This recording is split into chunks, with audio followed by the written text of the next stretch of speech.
first, seconds, performing, non-performing? What the f***? Note buyers, when it seems like you're in this business alone, know Chase, Robert, and the rest of their tribe are at it every week. They're bringing updates from their own note businesses as they work to find, fund, and finish deals. Follow along as they share their grassroots education with you, tuition free. If you'd like to know more about what they do and to download the entire back catalog, check out NoteMBA.com.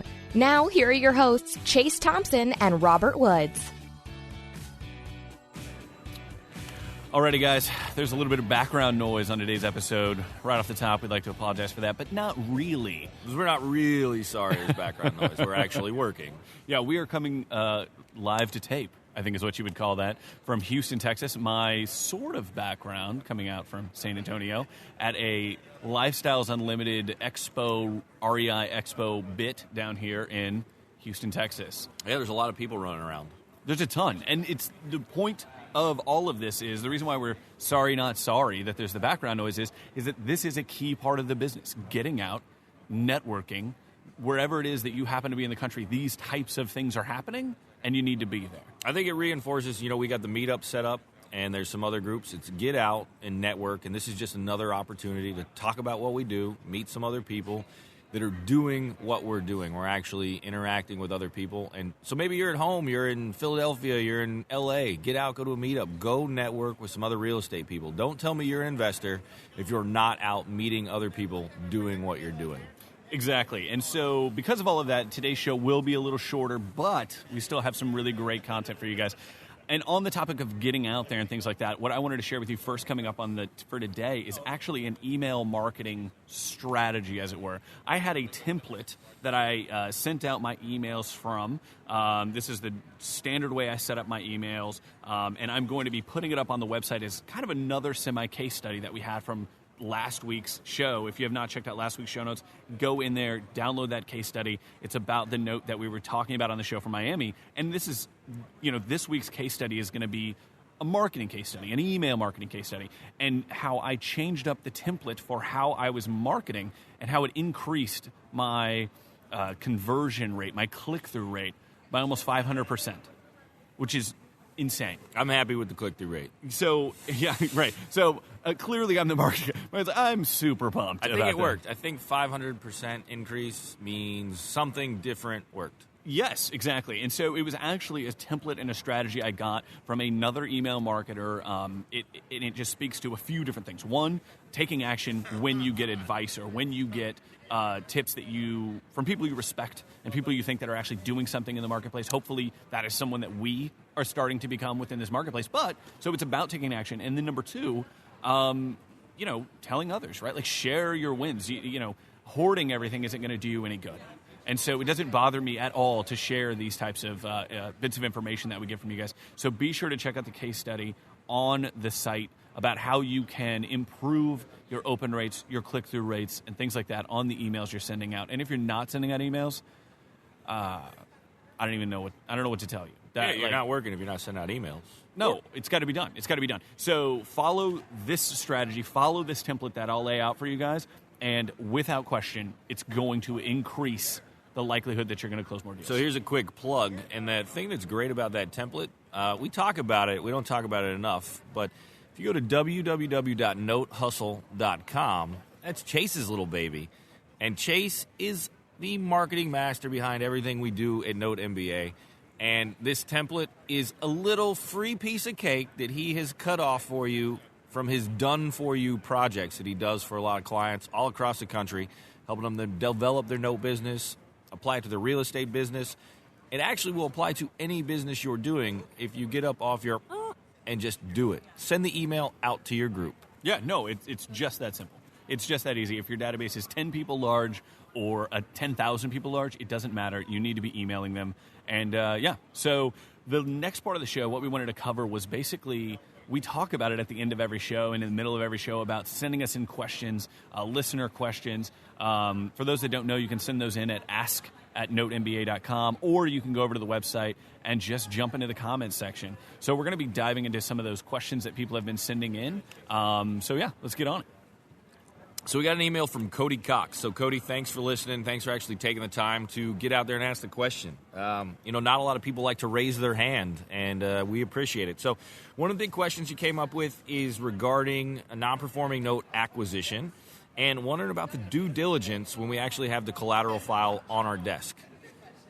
So I'll be honest, I've only evaluated 2 collateral files physically before I bought the asset.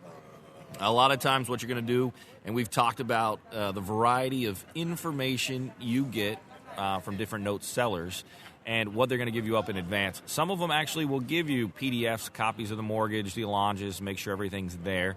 A lot of times, guys, that's just not the way the market works. You're not going to get that stuff. You're going to throw a bid out, and you need to make an offer on this stuff without the collateral file. And I'm not justifying it for the market. I kind of think that it shouldn't be that way.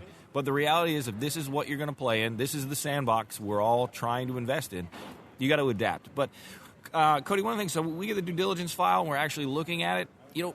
To be honest, I don't look at a lot. I double-check the mortgage, make sure it's a standard 30-year, that it looks like a normal mortgage, everything's cleaned and signed. One of the big issues that you'll get when you look at it is unrecorded assignments.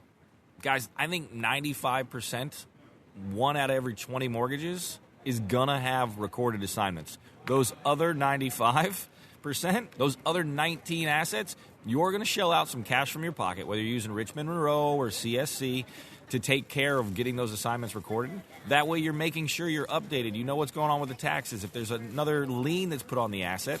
But most of the time you're not going to get those guys. And that's one of the things that I look at when I'm actually got a collateral file on my desk. So the long and the short of that is that we will link up Richmond Monroe's information on the, in the show notes, on the site, all that kind of stuff. Go check them out.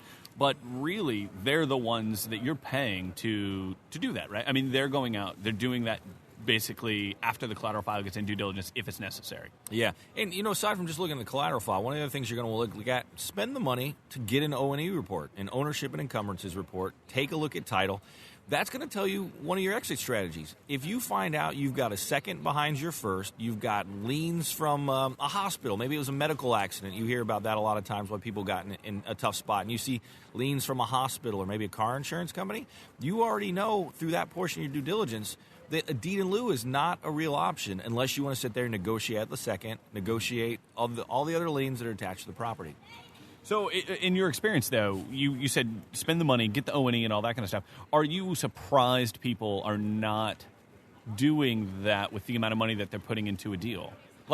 And what I'm saying is that I see a lot of people would, almost nickel and dime it after they just dropped the, whatever $1,000, of dollars to get the note. And they're like, yeah, but I'm not going to do a $200 for an O&E or whatever the case is. Yeah, I think a lot of people do. And, the more notes you do, the one thing that's killer is when I look at knowing that I'm going to go to foreclosure, I've already paid for an O&E, and then I'm going to pay $400 to my attorney for a title report. It's just the nature of the beast, and it's a small, $100 for an O&E. It's one of these two things. If you're investing your own money and you don't care, whiz bang, go out and buy it. Don't do an O&E. But for me, I'm getting investor money. So when I go after somebody else's checkbook to buy these things, I want to be able to present them a clean file and be like, hey, guys, here's an O&E report. Here's the exit strategies we have because or not because of things that I found in the O&E report. For $100, guys, I mean, you can't even eat dinner for 2 most places at a nice restaurant for $100. So spend the money. It's the insurance on the asset. So what do we got next? What's the next question? Thought process on developing your offer price. Okay. My thought process is to be as low as possible, But, you're going to get different feedback from guys in the market. I had somebody the other day, an asset manager. I was calling him about a product. And what was interesting was 2 things. One, that I have a challenge with in the marketplace is I asked him just to give me a price. Tell me what you want to move this for, and he wouldn't do it. I want this candy bar. How much is this candy bar Exactly. cost? Sell me the candy bar. Yeah. Wouldn't give it to me. He said, there's 3 other guys that like the candy bar. I don't care about the 3 other guys. I just give me the price. And so I get challenged with that. So determining an offer price, I start with my ROI spreadsheet. Mm-hmm. I log everything in, and we've talked about it before. I always start worst case in mind. My highest expense being a foreclosure, that I'm going to get stuck with it, and that's how I evaluate it. If that's a good number, then I'll look at the other stuff. But developing an offer price, I mean, you hear a lot of guys talk about steps, meaning if it's somewhere in the 20s, you're offering, if it's somewhere, sorry, I should explain that. If it's somewhere worth $20,000 to $30,000 of value, you're offering somewhere as in a 20 to 30% of value for the offer price. Stepping up, you get over 60,000, you're probably slowly stepping north of 60% of whatever the value is for your offer price. You always need to keep in mind the taxes. Yeah, always keep in mind the taxes. Well, and we had that in episode 3, where you had your buddy, and you're like, "Are you sure this is what you want to do?" And he's like, "Oh no, I totally checked the taxes," and it ended up being a much higher number when he actually called the county. So taxes are a huge thing that we see other people miss on not a regular basis, but enough to talk about it, enough to make it an issue. Yeah. So the offer price thing, though, to get more into it, with the ROI spreadsheet that we've put together for ourselves that I work off of, my offer price is dictated upon what kind of return I'm looking for myself or for my investors. And I don't have an answer for you on that. We're at this expo right now, and there's a sign behind me that says something about 6%. Just ask me. I'm not going to tell people that 6% is a good return, I think. I mean, you're getting, maybe 1% if you got a CD. So maybe 6% is good to some people. It's not my goal. It's not my goal for my investors. I want at least a 10% return for my investors. Sure. A minimum for my investors. So back into a price, find out what you think's good. That's kind of really how we come up with the pricing that we've been offering. And hey, guys, to be honest, I get a lot of no's. I don't offer, I'm not trying to buy a Mercedes fresh off the lot, so I'm not going to offer you a sticker price. Yeah, of course not. No. Totally agree. What's next? What do we got? Sharon Halloway sent us a message wanting to know about due diligence when looking at taxes. And that goes back into two things. It goes into spending the money for the O&E report and making sure when you spend the money for the O&E report, they do the taxes. But pick up the telephone and call the county. So, but I think in that question, she specifically said, if I'm not mistaken, something about a script or like, what is the conversation? How are you? Are you going off a playbook? Are you just calling and feeling out the person on the other line, the guy, the girl on the other line, and just, or is there something you're saying? You just got to call and ask. It's kind of, it's not like asking somebody out to dinner. You just calling and trying to get the information. You may have to call and ask a couple times. We had the story where I was at Cook County, at a property in Chicago, and they weren't really. As I said, the civil servants weren't so civil on the telephone, so you got to make a couple phone calls. To Cook County. Yeah, so the big thing is just when you're doing that due diligence, actually picking up the phone. That's a must. Do not trust what they have online. Hey, you know what? There's a guy behind us named Scott Carson, who you guys are probably familiar with. Scott, could you come here real quick? We got a question. Sharon asked also, how do I know when I'm talking to a joker broker or a legitimate seller? Could you give us a little bit of insight on that? This is the Scott Carson. Good morning, good afternoon, good evening, everybody. Joker brokers, probably the easiest thing to tell people how to separate joker brokers off. They're going to ask you right off the bat for a proof of funds letter and a letter of intent. Or tell us the markets you're looking for and send us proof of funds. Well, that's like asking for me to show you mine without you showing me yours first, everybody. Understandable. Plus, we use LinkedIn to verify or unverify if they're legitimate sources. Okay. So you mean if somebody's LinkedIn account had them maybe 6 months ago being executive director of deep frying at whatever XYZ Corp, they probably are more or less in the joker broker range. That's correct. They'll say, well, I have a buyer's list or I have a seller's list. While everybody has a buyer-seller's list, doesn't mean it's legit. So I think the biggest thing is, hey, what do you have? Send me what you have. And, another thing is, too, if they send you a spreadsheet and it's a sanitized spreadsheet, no addresses, just city, state, zip, which is just, can I cuss on your podcast? Yeah, I think... Which is bullshit. Anyway. You definitely can. I haven't seen one of those, thankfully, as of yet. I don't know what I'd do with it. I'd kind of be like, well, how the hell am I supposed to give you a price on this thing? You're doing right because you're getting direct flow.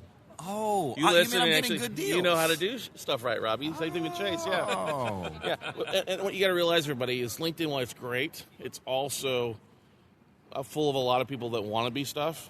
Anybody tells you I got a $20 million buy or I've got list of stuff. When you get a spreadsheet, just look at the statistics of the spreadsheet or the settings, and they'll often tell how old the spreadsheet is and if they actually own the spreadsheet.